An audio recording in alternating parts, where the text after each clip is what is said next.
The alarm screamed through the bridge of the research vessel Harmony's Edge. Red lights flashed across every surface as the ship shook violently. Sparks flew from damaged control panels while the crew fought to save their dying vessel. Ji-won Kim grabbed the nearest support beam as another explosion rocked the ship. She was one of only 3 humans aboard the mixed-species research vessel. Around her, alien crew members struggled with controls that sparked and smoked. The crystalline Veltari navigator made sharp clicking sounds that meant panic in their language. The gaseous Nethkari engineer floated near the ceiling, his cloudy form shifting colors rapidly with stress. "Hyperdrive is completely dead," shouted Taemin Park from his communication station. The young Korean man's hands flew over his controls, trying to send out a distress signal. "I'm getting nothing from the main systems." Captain Velnari, a tall, crystalline being that looked like living diamond, turned toward the view screen. "Emergency landing protocols. Find us a planet. Any planet." Salmon Lee, the human engineer, crawled under a smoking console. Her voice came, out-muffled as she worked. "Main engines are failing fast. We have maybe 10 minutes before complete power loss." The ship's computer found a nearby world. It was unmarked on their charts, just a blue-green dot in an empty system. The captain had no choice. He ordered the emergency landing as the ship fell toward the unknown planet's surface. The landing was brutal. The Harmony's Edge crashed through thick trees and slammed into rocky ground. Metal screamed as the hull cracked open. Emergency lights flickered on as the main power died. The bridge filled with smoke and the smell of burning electronics. Ji-won picked herself up from the floor. Blood ran from a cut on her forehead, but she ignored it. Around her, the alien crew members were in much worse shape. The Veltari captain lay motionless, his crystal body cracked in several places. The Nethkari engineer had condensed into a tight ball near the floor, barely holding his gaseous form together. "Sound off!" Taemin called out. His communication station was damaged, but still working. "Who's alive?" "I'm here," Salmon replied, climbing out from under debris. "Most systems are down, but life support is holding." The 3 humans checked on their alien crewmates. The insectoid Kixthul security officer was alive, but badly injured. 2 of his 6 legs were broken. The Veltari navigator had deep cracks in his crystal shell. The Nethkari engineer could barely speak, his form wavering like smoke in the wind. "We need to assess our situation," Ji-won said. She was the senior xenobiologist on the mission, which made her the ranking human. "Taemin, can you get a distress signal out?" "Working on it," he replied, pulling broken panels apart. "The main transmitter is dead, but I might be able to jury-rig something with the emergency beacon." Salmon moved to the environmental controls. "Atmosphere outside is breathable for us humans, but it's got trace compounds that will poison the others. Gravity is about 1.8 times standard. Temperature is within our range, but too hot for most of the crew." Ji-won looked at the readings and frowned. Everything about this planet screamed danger to most galactic species. High gravity, toxic atmosphere, extreme weather patterns, and energy. Readings that suggested very aggressive local wildlife. For humans, though, it just looked like a challenging camping trip. "I'm going outside to scout," she announced. The alien crew members made sounds of alarm. Captain Velnari, despite his injuries, managed to speak. "Impossible. Readings show class 3 conditions. Nothing survives out there." "I'll be fine," Ji-won said simply. She grabbed an emergency kit and headed for the airlock. The planet's surface was beautiful and terrifying. Massive trees reached toward a purple sky. Strange birds with metallic feathers flew overhead, calling to each other in voices like breaking glass. The air smelled of ozone and growing things. To Ji-won, it felt like home. She spent 2 hours exploring the immediate area.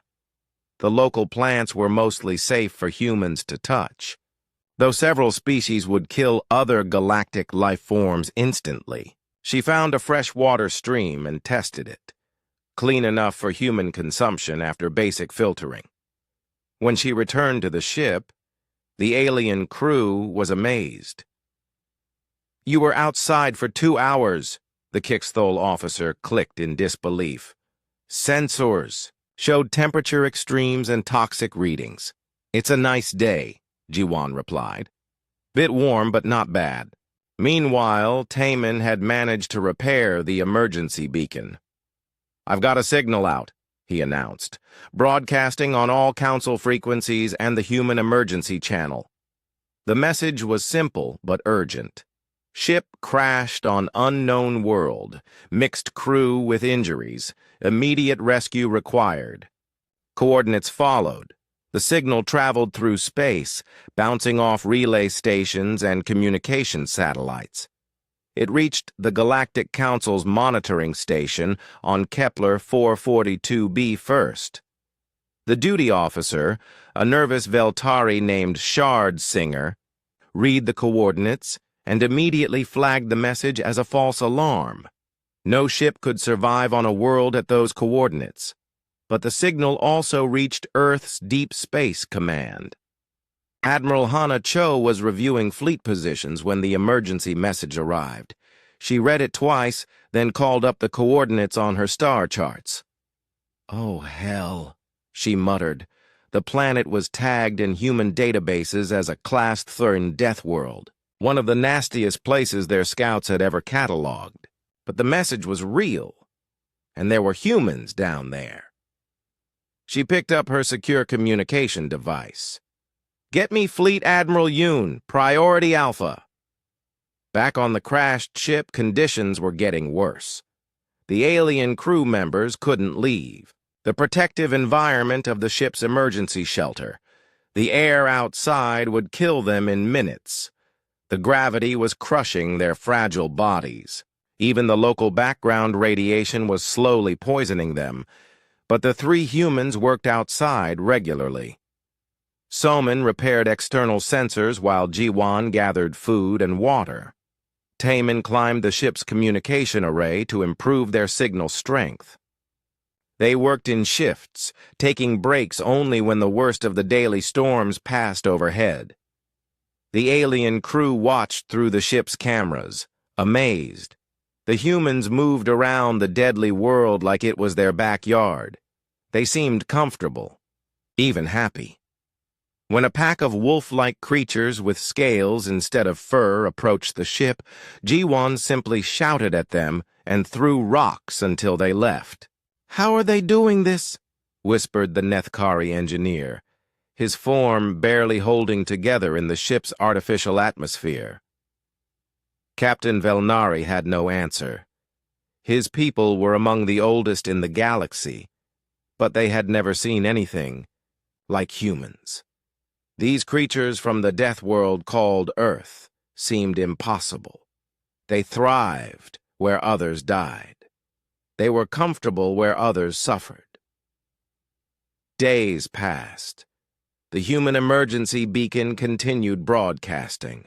The alien crew grew weaker as the ship's system slowly failed. But the humans grew stronger, adapting to their new environment with frightening ease.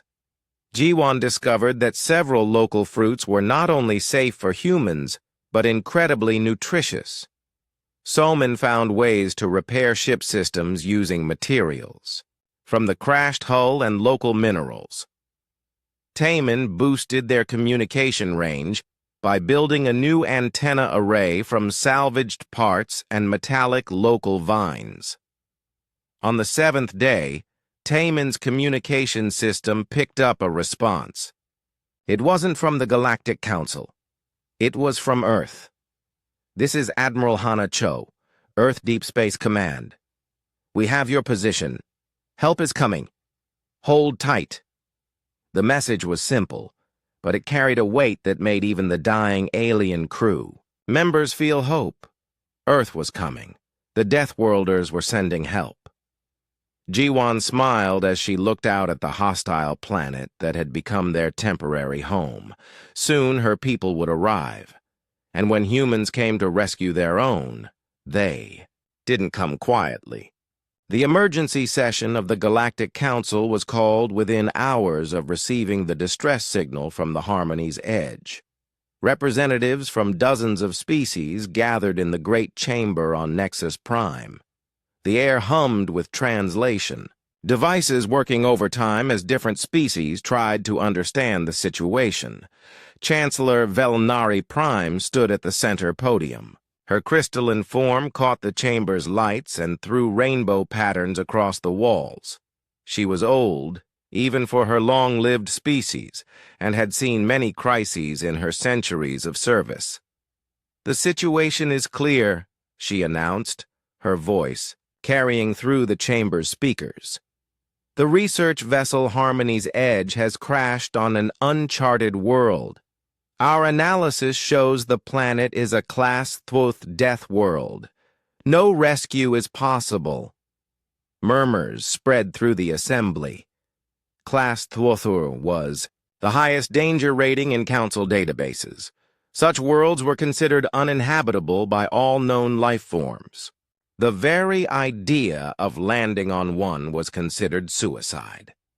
General Kixthul, Hive Speaker, 9 rose from his position among the military advisors. The insectoid general's 6 legs clicked against the chamber floor as he moved to his speaking platform. His compound eyes reflected data streams from his internal computers. "I have run probability calculations," he announced in his clicking language. "Survival chance for any rescue mission is 0.003%. The environmental conditions would destroy our ships before landing. Even our most advanced protective equipment would fail within minutes." Other representatives voiced their agreement. The gaseous Nethkari delegate floated near the ceiling, his form shifting colors to show distress. "Our atmospheric ships cannot function in such dense, toxic air. The gravity alone would crush our vessels." But Ambassador Minho Kang sat quietly in the human section, listening to the debate with growing frustration. He was a career diplomat, trained to stay calm in any situation. But as he heard his colleagues writing off the Harmony's Edge crew as already dead, his patience ran thin. "What about Earth?" asked the delegate from Kepler 7. "The crashed ship has human crew members aboard. Shouldn't we inform their government?" Chancellor Velnari Prime's crystal form dimmed slightly.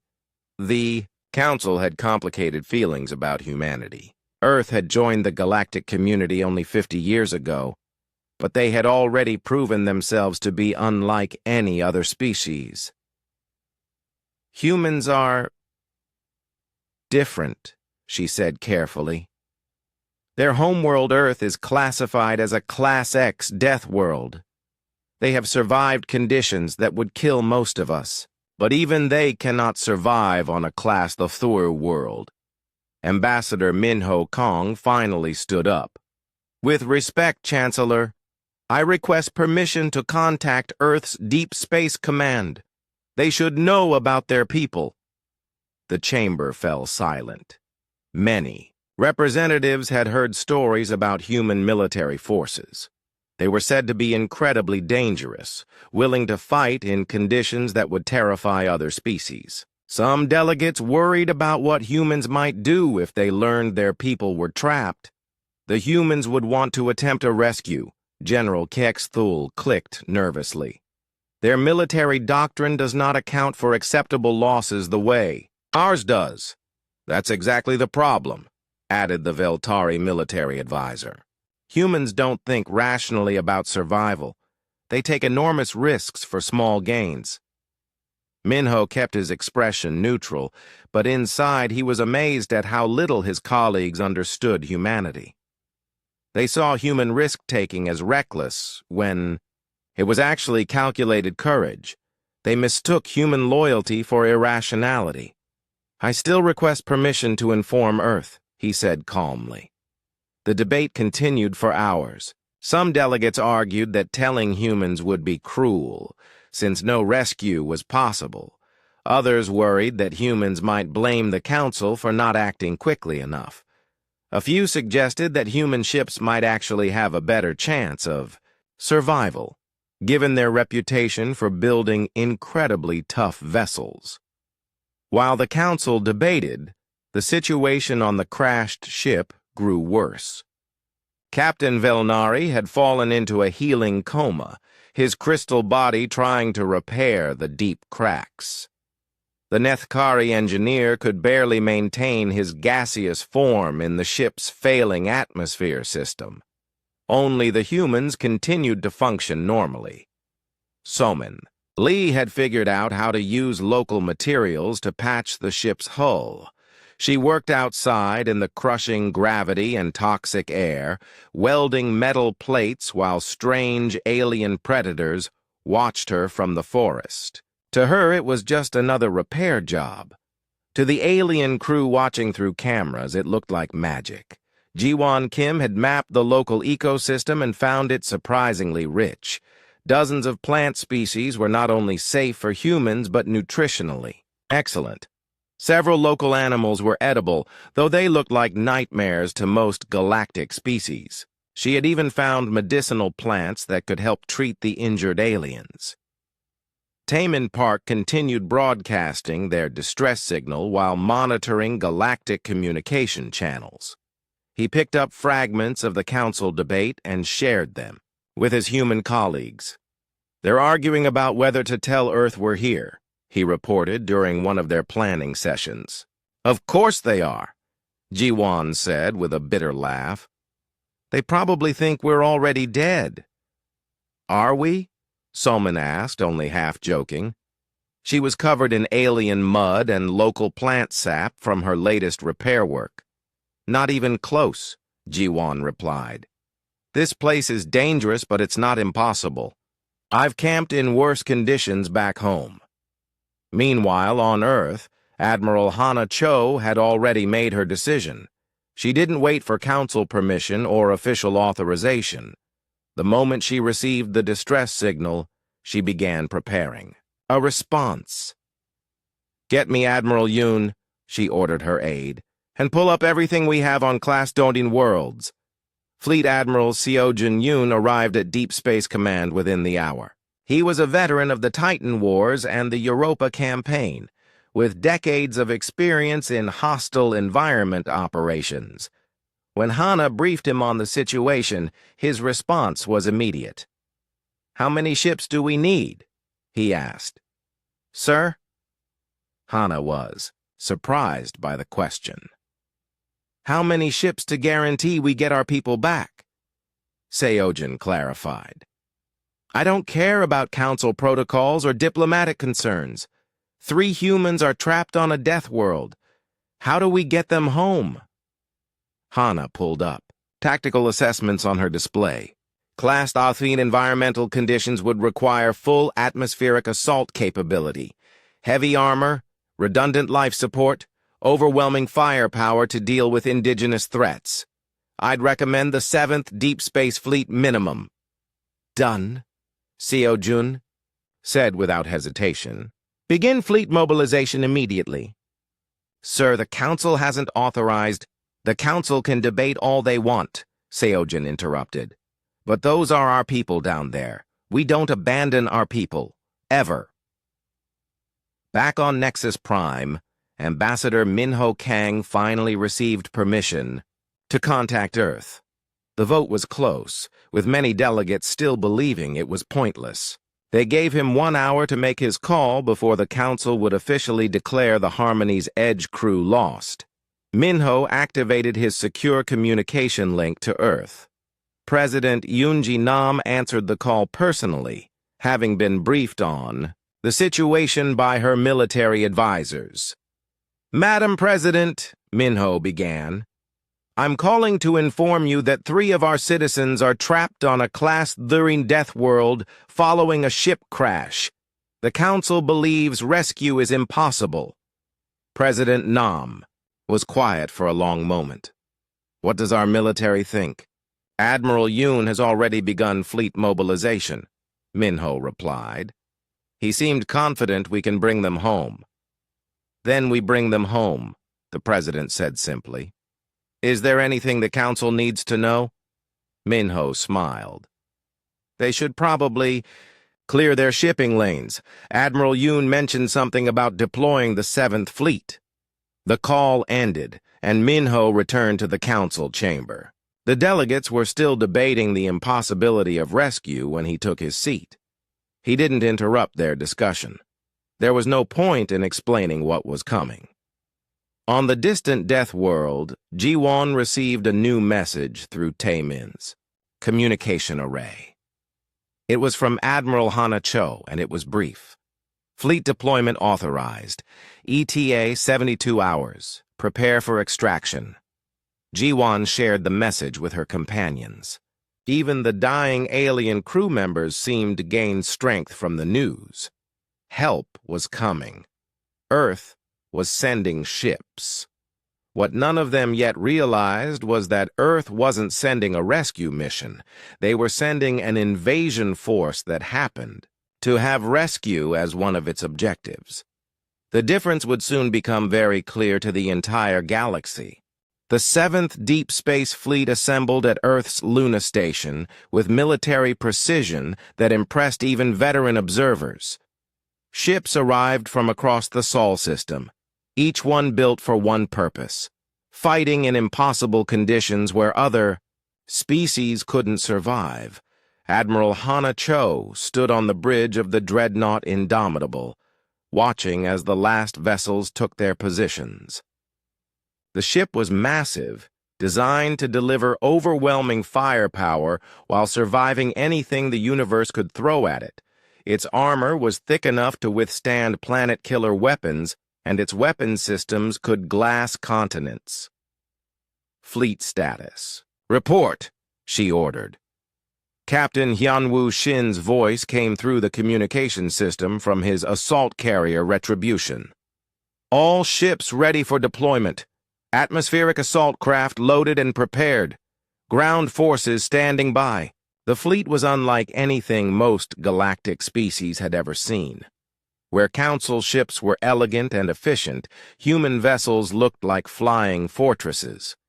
They were built thick and heavy, designed to fight their way through any opposition. Other species called them crude, but humans called them effective. Lieutenant Commander Daeon Jung reviewed her mission briefing one final time. She commanded the 42nd Special Operations Regiment, the best soldiers humanity had to offer. Her troops were equipped with powered armor that would be considered walking tanks by Council standards. "Listen up," she told her assembled soldiers, in the Retribution's briefing room.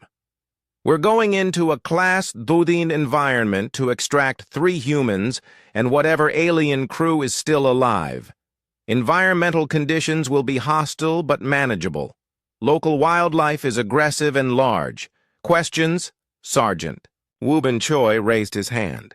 He was a 20-year veteran of hostile world operations, from the ice mines of Europa to the acid storms of Titan. "Ma'am, do we have intelligence on indigenous threats?" "Limited," Daeon replied, pulling up sensor data from the crash site. "Preliminary scans show multiple large predator species. Biggest contacts are around 20 meters long, heavily armored. Think of them as angry, oversized earth dragons with worse attitudes." Corporal Nari Lim grinned behind her helmet visor.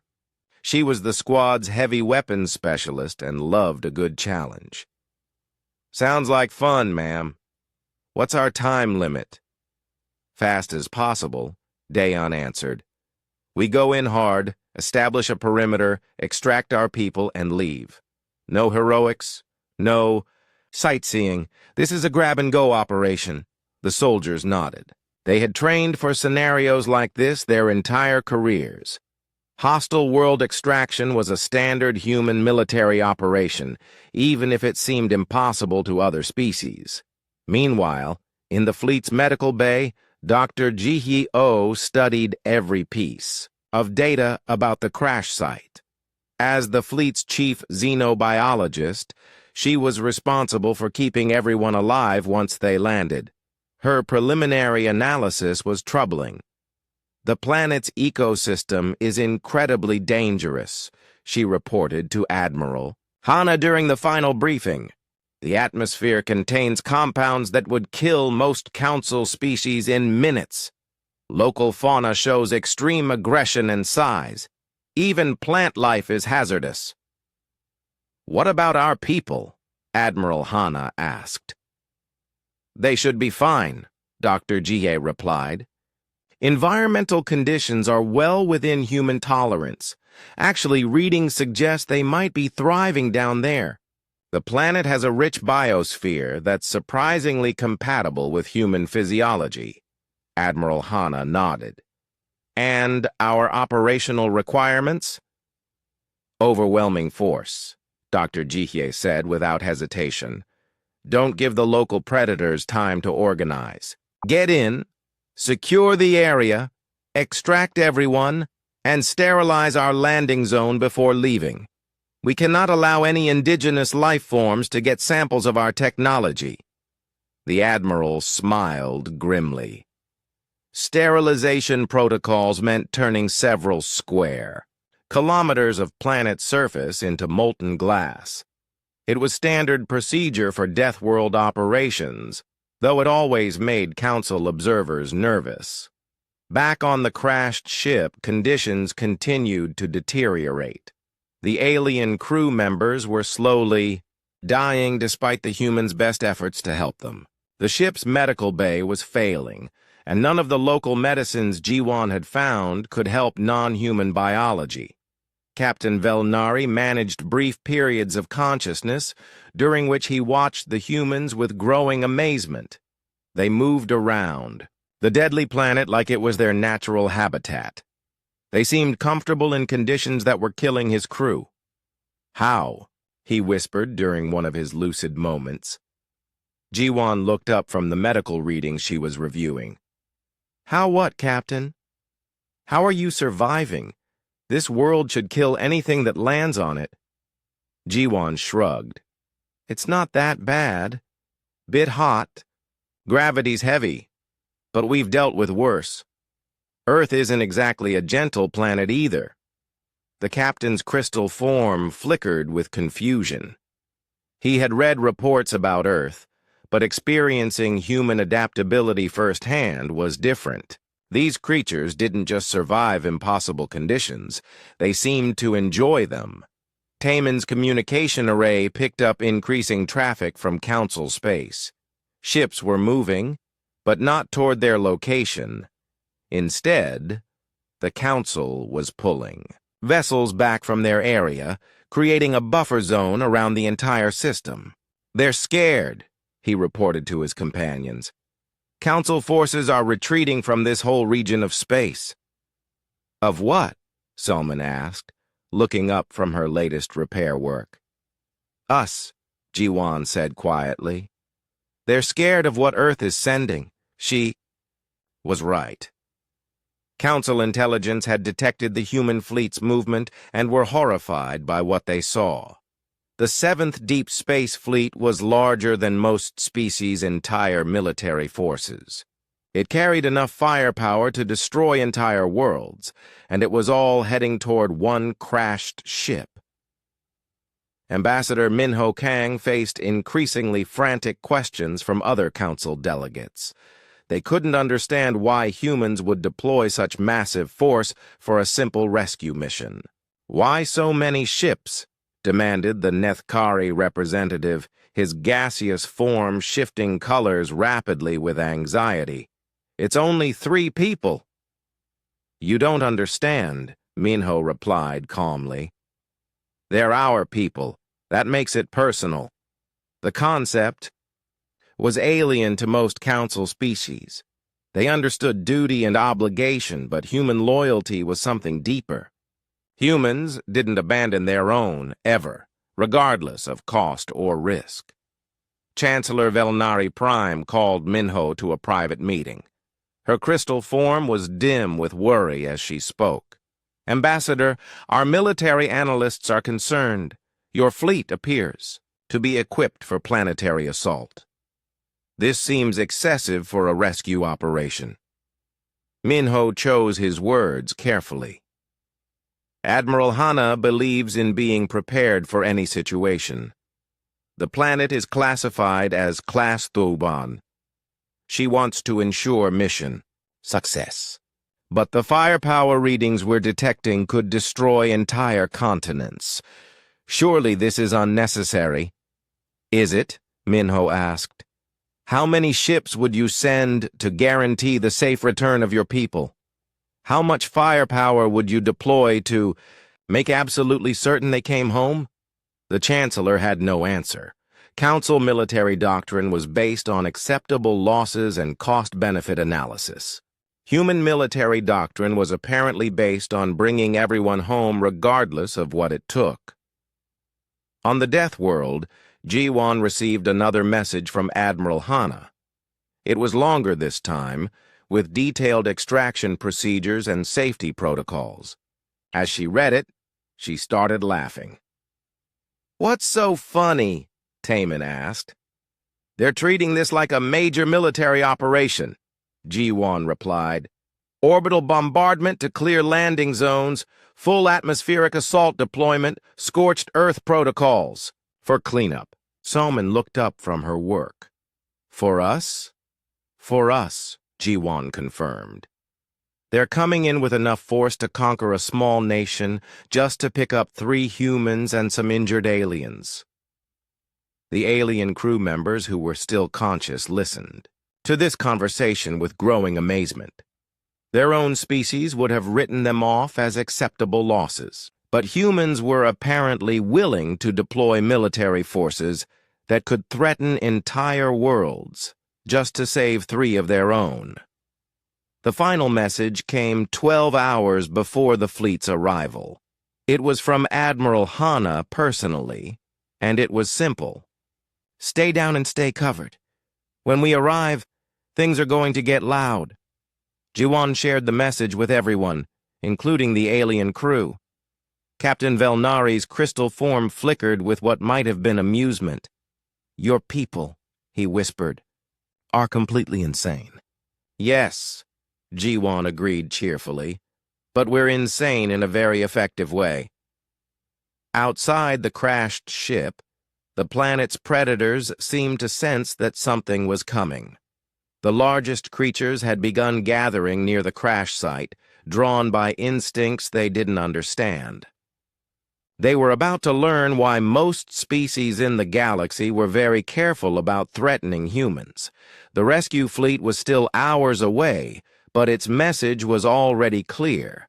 When humans sent help, they didn't send just enough force to maybe succeed. They sent enough force to guarantee success, regardless of what stood in their way. The galaxy was about to witness humanity's approach to problem-solving. Overwhelming force applied with surgical precision until everyone came home safe.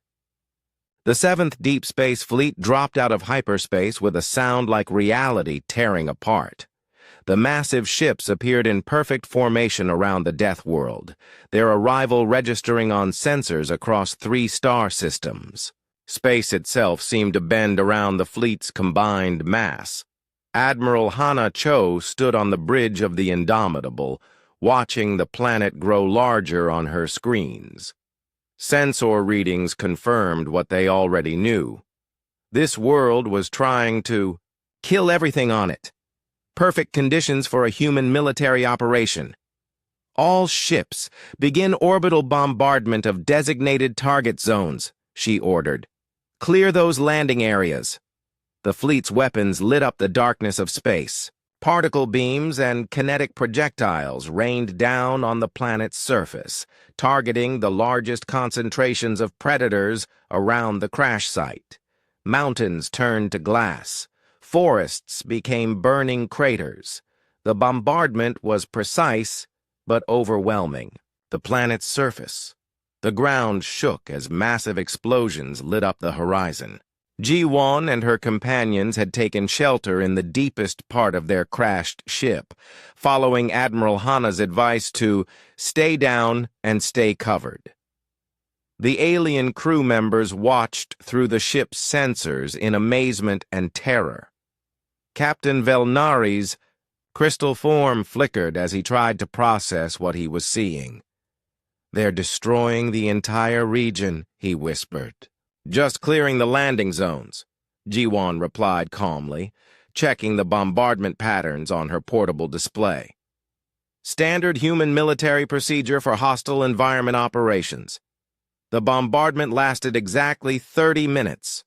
When it stopped, several square kilometers around the crash site had been turned into smoking glass. Every large predator within 20 kilometers was dead.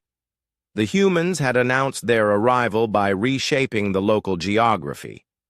Captain Hyunwoo Shin's voice came through the fleet communication system. "Assault carriers launching atmospheric craft. First wave away."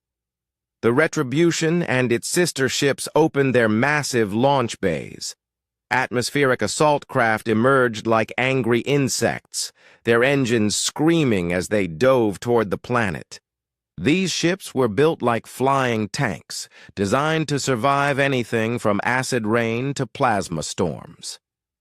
Lieutenant Commander Daeon Jung rode in the lead assault craft, watching the planet grow larger through the armored viewports. Her soldiers sat in perfect silence, checking their equipment one final time. They wore powered armor that made them look like walking mechs, armed with weapons that other species considered war crimes. 60 seconds to touchdown, the pilot announced. Local weather is showing Category 5 storm conditions with acid rain and lightning. Just another Tuesday, folks. The soldiers laughed. Storm conditions that would destroy most ships were just background noise for human assault craft. The pilots flew through the chaos like it was clear skies, their ship's armor shrugging off lightning strikes and corrosive rain. Sergeant Woobin Choi watched the sensor readings from his position near the bay doors. "Contact! Large indigenous life form approaching from the northeast. Looks like something survived the bombardment." Through the storm, something massive moved toward their landing zone. It was 25 meters long and covered in metallic scales that reflected the lightning. It moved like a cross between a dragon and a tank, with claws that could tear through starship hulls. "I see it," Lieutenant Commander Daeon replied, studying the tactical display. "Corporal Lim, you have target designation." Corporal Nari Lim grinned as she activated her heavy weapons system. "Copy that, ma'am. One oversized lizard coming up." The assault craft's main gun spoke once. The plasma bolt hit the creature's center mass, turning several tons of aggressive predator into scattered atoms. The remaining indigenous life forms decided they had urgent business elsewhere. "Landing zone secured," the pilot announced as the craft touched down on the glass-smooth surface. "Welcome to paradise, people." The soldiers deployed with military precision. Within minutes, they had established a defensive perimeter around the crash site using portable shield generators and automated weapon systems. The perimeter could have stopped a tank assault, and they were using it to protect against local wildlife. Sergeant Woobin led the first squad to the crashed ship. He knocked on the airlock like he was visiting friends, despite wearing armor that could survive planetary bombardment. "Anybody home? This is the cavalry." The airlock opened to reveal Ji-won Kim, dirty and tired but smiling broadly. "Took you long enough?" We were starting to think you'd forgotten about us." "Never happen," Wubin replied, his voice distorted by his helmet speakers. "Orders are to bring everyone home. You folks ready to leave this garden spot?" The extraction moved quickly. Human medics took charge of the injured alien crew members, using advanced life support systems to stabilize them for transport. The aliens were amazed by the care they received. Humans risked their lives to save other species, even in the middle of a military operation. Captain Velnari was conscious enough to watch the human soldiers work. They moved with casual efficiency, through conditions that would kill most galactic military forces. When another predator approached the perimeter, something that looked like an armored bear the size of a small building, 3 soldiers killed it with weapons fire while barely pausing in their conversation. "Standard local wildlife," one soldier commented, checking his weapon's power levels. "Pretty tame compared to the stuff we dealt with on Kepler 438b. Dr. Jihyeo supervised the medical evacuation, running continuous scans on everyone being rescued. Her readings on the human crew members were interesting. After a week on the Deathworld, they were actually healthier than when they had crashed. "The planet's biosphere is almost perfectly compatible with human physiology," she reported to Admiral Hana. "Our people weren't just surviving down there, they were thriving." The extraction took less than 6 hours from touchdown to completion.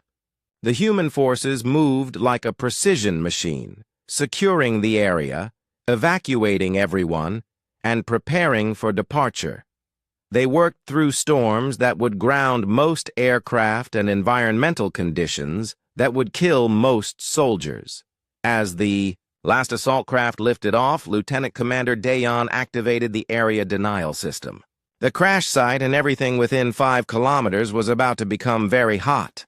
"Scorched Earth protocols initiated," she reported. "No human technology left behind. The orbital bombardment resumed, this time focused on complete sterilization. The crashed ship and surrounding area were turned into molten rock, ensuring that no human technology could fall into the wrong hands. It was standard procedure, but the sheer destructive power involved impressed even the human soldiers." "Overkill much?"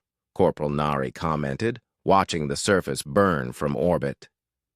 "No such thing," Sergeant Wubin replied. "Better safe than sorry when it comes to tech security."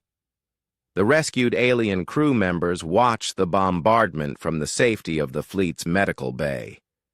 They were receiving the best care available in the galaxy, but their attention was focused on the human approach to problem solving.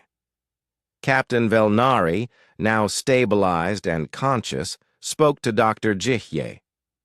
"Your people destroyed half a continent to rescue 7 beings. 8, Dr. Jihye corrected. "You forgot to count yourself." "Still, the cost." "What cost?" Dr. Jihye asked, genuinely confused. "We fired some weapons, flew some ships, deployed some soldiers. Everyone came home safe. Mission accomplished." The captain's crystal form flickered with confusion. Humans apparently didn't measure costs the same way other species did. They measured success by whether their people came home, regardless of what resources were required. As the fleet prepared to leave the system, Admiral Hana received a message from the approaching council vessels. Our automated rescue fleet had finally arrived, 3 days late and consisting entirely of unmanned drones deemed too valuable to risk crew lives. "This is Council Rescue Fleet Delta," came the transmission. "We are prepared to begin search and rescue operations." Admiral Hana's response was brief and professional.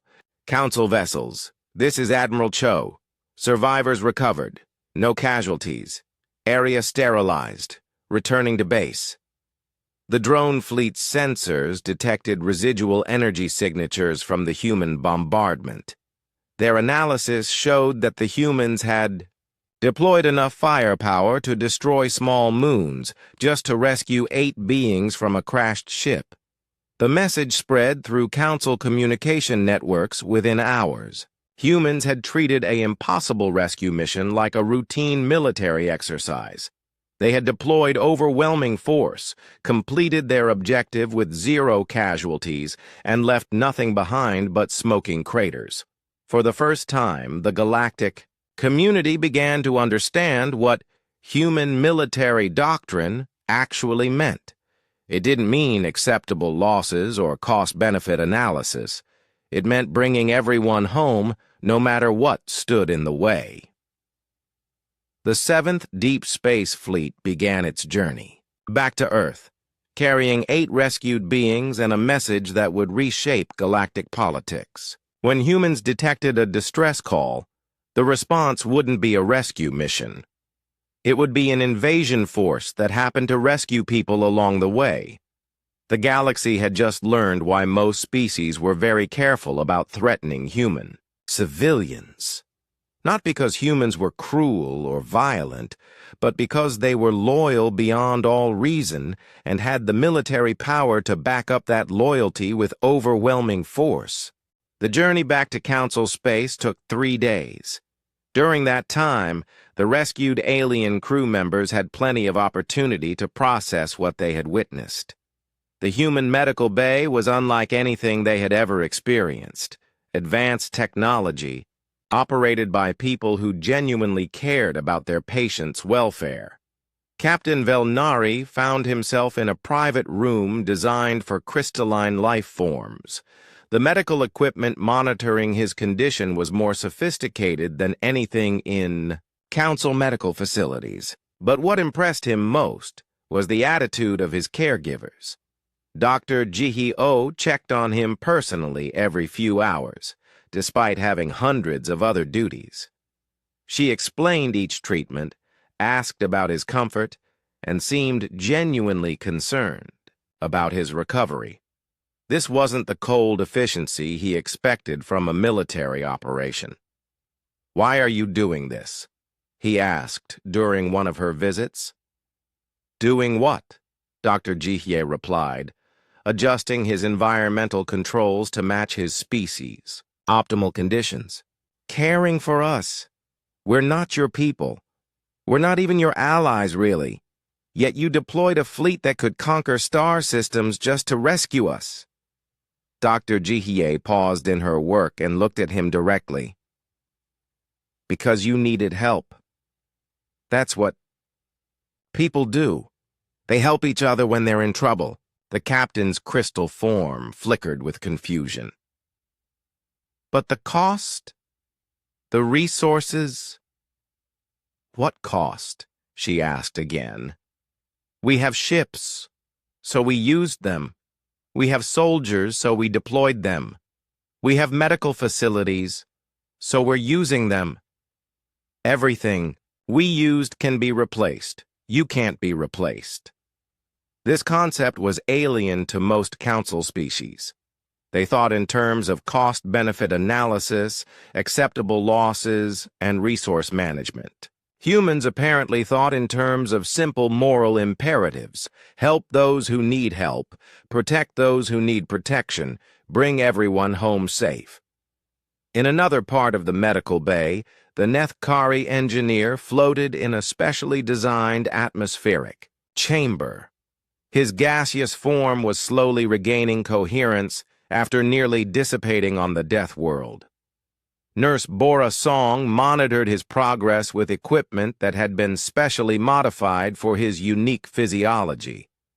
"I don't understand your people," he said, his voice like wind through metal pipes. "What's to understand?" Bora replied, checking his atmospheric composition readings. "You were hurt, so we're helping you get better. But your military response was excessive. You could have conquered our entire home system with the force you deployed." Bora laughed. "Conquer you? Why would we want to do that? We just wanted to get you home safe." The engineer's form shifted colors, showing confusion and amazement. Humans had casually deployed enough military power to threaten entire civilizations, but only used it to clear landing zones and eliminate dangerous wildlife. They could have used that same force to demand tribute, territory, or submission from the Council. Instead, they were providing free medical care to rescued aliens. Meanwhile, on the bridge of the Indomitable, Admiral Hana Cho reviewed the mission reports. The operation had been flawless. No human casualties, all objectives completed, 0 equipment losses. The kind of perfect mission that would be studied in military academies for decades. "Admiral," called her communication officer, "we're receiving a message from Council Fleet Command. They want to know our intentions." Hana read the message and smiled. The Council was worried about what the human fleet might do next. Their intelligence services had detected the 7th Fleet's capabilities and were apparently concerned about potential threats to galactic security. "Send them our standard post-mission report," she ordered. "Mission complete, personnel recovered, returning to base." "That's it?" the officer asked. "That's it. We're going home." The communication officer sent the brief message, but Admiral Hana knew it wouldn't satisfy Council concerns. They had seen human military power in action and didn't understand why it had been used so precisely. They expected conquest or demands for compensation.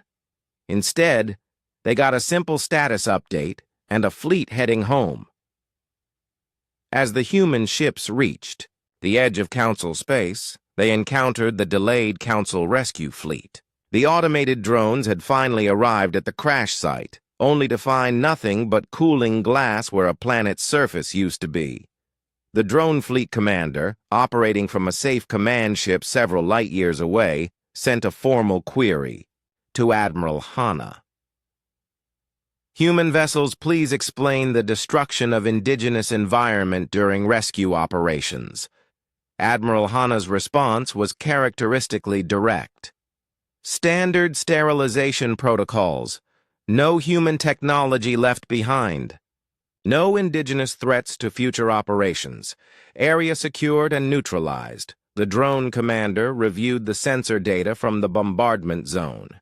The humans had turned several hundred square kilometers of planet's surface into molten rock, eliminating every trace of their presence and most of the local ecosystem. The precision was impressive, but the scale was terrifying. Was such extensive firepower necessary for a simple rescue operation? The commander asked.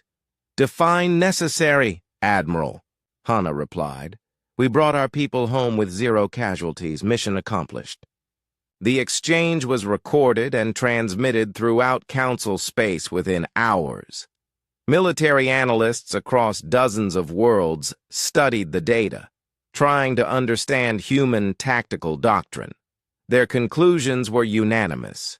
Humans didn't think like other species. Where Council forces would calculate acceptable losses and resource costs, humans apparently calculated how to guarantee success regardless of expense. Where other species would debate the wisdom of risking valuable assets, humans deployed everything necessary to ensure their people came home safe. Back on Nexus Prime, Ambassador Minho Kang faced a transformed Council chamber. The delegates who had previously seen humans as useful but manageable allies now regarded them with a mixture of awe and terror. Chancellor Velnari Prime spoke for the Assembly. "Ambassador, your military response to the rescue situation was impressive. The Council would like to discuss enhanced mutual defense agreements with Earth." Minho kept his expression neutral. "I'll pass your request to my government. Though I should mention that what you saw wasn't really a military response, it was a rescue operation." "That was a rescue operation?" asked the Kixthul general, his compound eyes showing disbelief. "Your fleet deployed enough firepower to threaten entire star systems." We deploy whatever force is necessary to guarantee mission success, Minho replied. In this case, that meant making sure everyone came home safe. The council delegates struggled to understand this concept. They were used to measured responses, careful cost calculations, and acceptable risk levels. Human doctrine seemed to be based on the simple principle of overwhelming force applied until the job was done. What if there had been more survivors? Asked the Nethkari representative. Or if the planet had been more dangerous? Then we would have sent more ships, Minho said simply. However many it took. Several delegates made distressed sounds.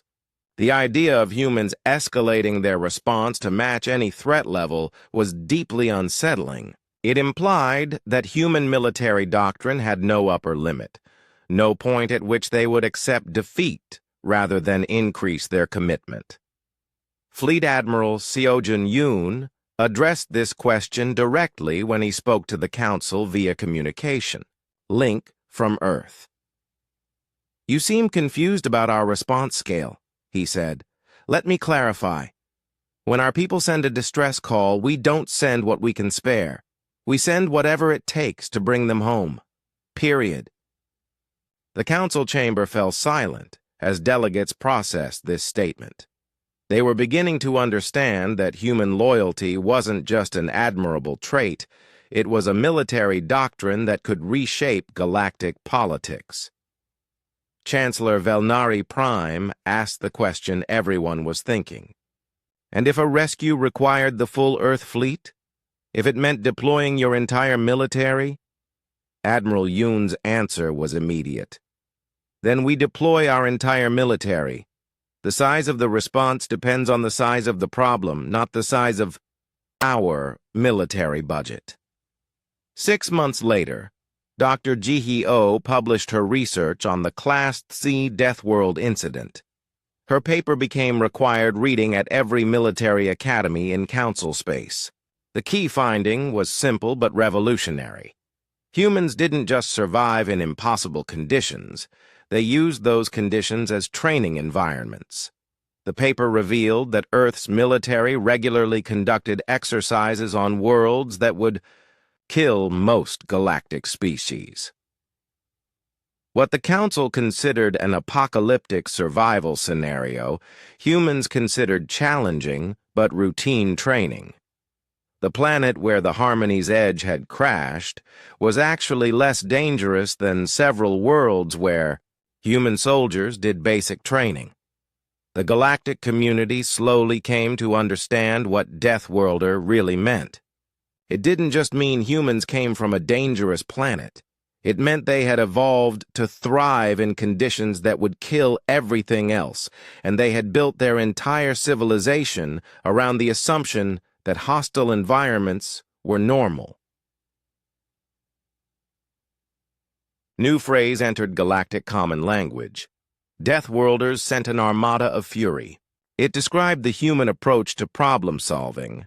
Massive force applied with surgical precision until everyone came home safe. In Earth's Deep Space Command headquarters, a new motto appeared above Admiral Hana Cho's desk. They wanted rescue. We brought war. Everyone came home. The message was clear to every species in the galaxy. Humans would help anyone who asked, protect anyone who needed protection.